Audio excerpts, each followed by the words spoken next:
اور جب ہم نے موسیٰ کو کتاب اور معجزے عنایت کیے تاکہ تم ہدایت حاصل کرو، اور جب موسیٰ نے اپنی قوم کے لوگوں سے کہا کہ بھائیو، تم نے بچڑے کو معبود ٹھہرانے میں اپنی جانوں پر ظلم کیا ہے،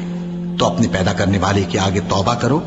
پھر اپنوں کو قتل کرو، تمہارے خالق کے نزدیک تمہارے حق میں یہی بہتر ہے۔ پھر اس نے تمہارا قصور معاف کر دیا، وہ بے شک بڑا معاف کرنے والا ہے، بڑا مہربان ہے۔ اور جب تم نے موسیٰ سے کہا کہ موسیٰ، جب تک ہم اللہ کو سامنے نہ دیکھ لیں گے تم پر ایمان نہیں لائیں گے، تو تم کو بجلی نے آ گھیرا اور تم دیکھ رہے تھے، پھر موت آ جانے کے بعد ہم نے تم کو اثر نو زندہ کر دیا تاکہ احسان مانو، اور ہم نے بادل کا تم پر سایہ کیے رکھا اور تمہارے لیے من و سلوہ اتارتے رہے کہ جو پاکیزہ چیزیں ہم نے تم کو عطا فرمائی ہیں ان کو کھاؤ پیو، مگر تمہارے بزرگوں نے ان نعمتوں کی کچھ قدر نہ جانی، اور وہ ہمارا کچھ نہیں بگاڑتے تھے بلکہ اپنا ہی نقصان کرتے تھے۔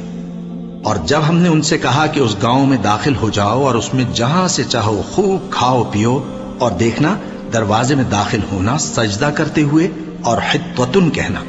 ہم تمہارے گناہ معاف کر دیں گے اور نیکی کرنے والوں کو اور زیادہ دیں گے،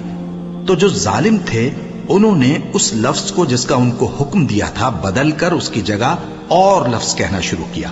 پس ہم نے ان ظالموں پر آسمان سے عذاب نازل کیا کیونکہ نافرمانیاں کیے جاتے تھے۔ اور جب موسیٰ نے اپنی قوم کے لیے ہم سے پانی مانگا تو ہم نے کہا کہ اپنی لاٹھی پتھر پر مارو، انہوں نے لاٹھی ماری تو اس میں سے 12 چشمے پھوٹ نکلے، اور تمام لوگوں نے اپنا اپنا گھاٹ معلوم کر کے پانی پی لیا۔ ہم نے حکم دیا کہ اللہ کی عطا فرمائی ہوئی روزی کھاؤ اور پیو،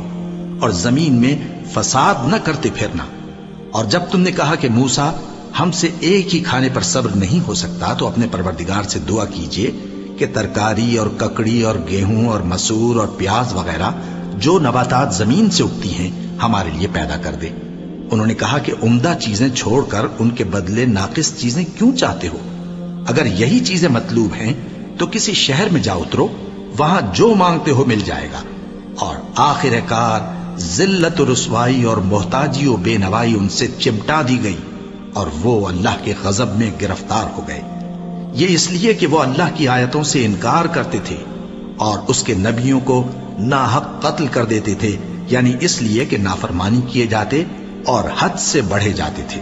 جو لوگ مسلمان ہیں یا یہودی یا عیسائی یا ستارہ پرست، یعنی کوئی شخص کسی قوم و مذہب کا ہو، جو اللہ اور روز قیامت پر ایمان لائے گا اور عمل نیک کرے گا، تو ایسے لوگوں کو ان کے اعمال کا صلہ اللہ کے ہاں ملے گا، اور قیامت کے دن ان کو نہ کسی طرح کا خوف ہوگا اور نہ وہ غمناک ہوں گے۔